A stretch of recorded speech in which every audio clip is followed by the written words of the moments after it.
warahmatullahi wabarakatuh. Saya Om Siti Rohmah, pendamping PKH Kecamatan Manunjaya, Kabupaten Tasikmalaya.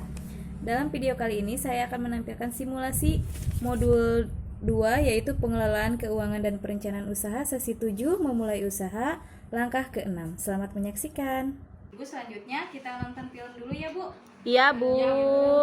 3B. Kalau yang tidak terlihat filmnya bisa dilihat di buku pintar halaman 67. Iya, Bu. Ya, semuanya sudah punya buku pintar ya, Bu ya? Sudah. Nonton dulu ya, Bu ya. Ya.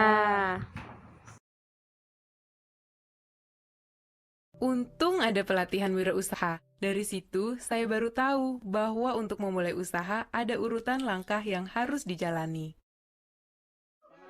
Saya perlu mengumpulkan informasi yang berhubungan dengan ide usaha saya. Berdasarkan informasi tersebut, saya harus menilai bisa tidaknya usaha itu dijalankan. Ternyata, berjualan ikan matang lebih bagus peluangnya daripada jualan ikan segar. Saya putuskan untuk jualan ikan balado. Kata teman-teman arisan, ikan balado saya enak.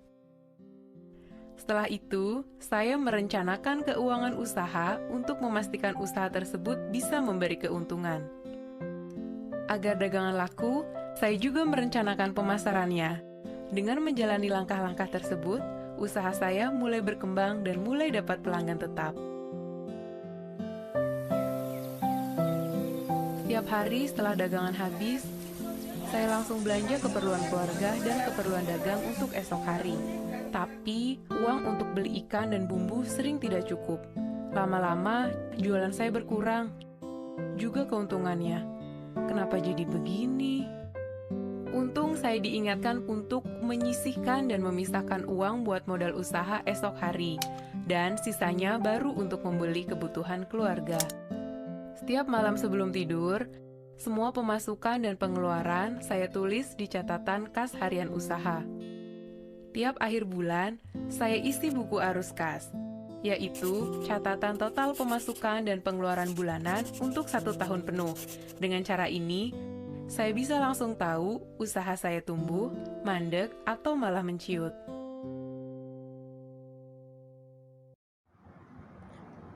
Nah, setelah kita menonton film tadi ya, Bu ya, kira-kira bagaimana sih cara Ibu Lili mengembangkan ide usahanya? Ada yang bisa menjawab? Saya, Bu, Iya, bagaimana, Bu? mengumpulkan informasi Iya. ke pasar-pasar, Terus? kemudian merencanakan anggaran usahanya. Iya, Setelah terus? itu merencanakan pemasaran, Bu. Iya. Lalu usahanya berjalan ya, Bu ya? Ya. Ada nggak masalah yang dihadapi Ibu Lili setelah usahanya berjalan? Ada, Bu. Apa masalahnya? Uangnya habis. Iya, jadi Ibu Lili itu kehabisan Uang, kehabisan modal. uang ya Ya. untuk melanjutkan kembali usahanya. Nah, Ibu, biasanya kalau kehabisan modal itu sering ya, Bu ya, apalagi kalau usahanya kelas menengah ke bawah. Nah, jadi cara agar tidak kehabisan modal, jika kita memiliki usaha, jangan lupa untuk menyisihkan uang untuk memodali kelanjutan usaha. Jadi usaha kita itu harus dicatat ya, Bu. Setelah dicatat pengeluaran dan pemasukannya, kita juga harus mengecek semuanya ya, Bu. Jadi Ya. harus sesuai antara catatan kita, antara pengeluaran yang sesungguhnya dengan anggaran yang telah kita buat. Nah, Ibu, jadi untuk mencatat pengeluaran dan pemasukan usaha kita bisa menggunakan catatan kas harian dan arus kas tahunan. Di sana kita bisa tahu ya, Bu ya, berapa pengeluaran kita dan berapa pemasukan kita. Jadi cara untuk mengendalikan pemasukan dan pengeluaran bisa menggunakan apa, Bu? Catatan kas harian dan arus kas tahunan. Mungkin catatan kas harian itu sudah tidak asing lagi ya, Bu ya, karena bulan-bulan kemarin kita sudah pernah membicarakannya. Nah, jadi apa bedanya catatan kas harian keluarga dan catatan kas harian usaha? Ada yang tahu, Bu? Saya, Bu. Iya, bagaimana, Bu? Kalau catatan Kas kas harian keluarga mah yang dicatat itu pemasukan dan pengeluaran di keluarga. Iya. Kalau usaha mah uang kita berjualan, Bu. Iya, Uang kita terima usaha. kasih. Itu ya, Bu ya, tepuk apa dulu? Beri Bunia tepuk hebat, Bu. Tepuk hebat. Hebat, hebat. Hebat, hebat. hebat. Ya betul, seperti yang tadi Bu Nia katakan. Terima kasih ya Bu Nia. Kalau catatan kas harian usaha itu untuk mencatat pengeluaran dan pemasukan usaha kita. Kalau catatan kas harian keluarga untuk mencatat pengeluaran dan pemasukan di keluarga. Nah, kita bisa melihat buku.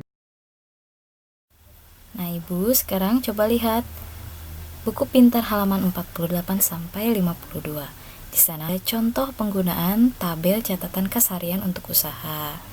Nah, coba lihat di sana ada pinjaman Bu Lili untuk usaha ya Bu ya. Jadi Bu Lili pinjam untuk usaha itu 100.000 pada minggu ke-1. Nah, coba lihat dalam seminggunya Bu. Jadi di sana sangat berhati-hati dalam menggunakan uang pinjaman tersebut. Jadi semuanya tidak dibelikan kepada peralatan ya Bu ya, tapi sebagian dibelikan untuk bahan. Nah, terus pada hari pertama itu untuk bahan dan untuk membeli peralatan. Hari kedua untuk membeli peralatan separuh, yaitu membeli panci dan membeli lap 17.000 untuk lagi. Nah, hari ketiga tidak ada membeli peralatan. Hari ketiga, keempat, kelima semuanya tidak ada membeli peralatan. Nah, hari keenam Bu Lili mengembalikan pinjaman. Nah, hari ketujuh juga mengembalikan pinjaman. Jadi apabila uang yang kita gunakan untuk usaha itu hasil dari pinjaman, kita harus menggunakannya sebaik mungkin. Jangan dibelikan untuk membeli peralatan semua ya Bu ya. Nah, jika nanti setelah memiliki keuntungan sedikit-sedikit, baru kita harus menyisihkan untuk menabung dan juga sisihkan untuk membeli bahan untuk hari selanjutnya. Nah, Ibu, ada 3 fungsi utama dari catatan kas harian. Yang pertama, di akhir minggu atau bulan kita bisa melihat apakah usaha kita memberikan keuntungan atau kerugian. Bisa melihat total pemasukan dan total pengeluaran. Di catatan harian yaitu untuk membantu pemasukan apa saja yang kurang atau pengeluaran apa saja yang berlebihan dari anggaran. Jadi, jika pengeluaran kita melebihi anggaran, kita bisa segera mengatasi masalah tersebut dan mencegah hal tersebut terjadi lagi nantinya. Yang ketiga, catatan kas harian juga akan membantu kita tahu barang-barang apa saja yang paling banyak laku atau pada hari apa saja penjualan cukup banyak.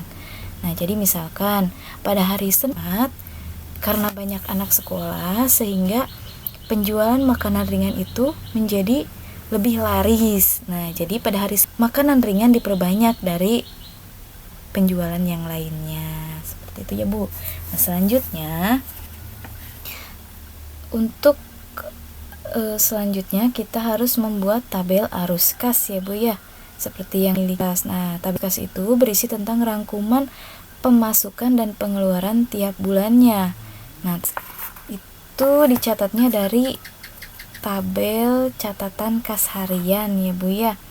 Di sana nanti kita akan melihat apakah usaha kita mendapatkan keuntungan atau malah merugi. Nah, pasti di akhir bulan itu semuanya tidak akan sama ya, Mbak. Akan ada masa naik ataupun turun laba kita. Nah, di sana kita bisa melihat peningkatan atau penurunan keuntungan usaha kita. Sekian simulasi modul 2 sesi 7 langkah ke-6. Terima kasih sudah menyaksikan dan mohon maaf apabila terdapat banyak kekurangan. Assalamualaikum.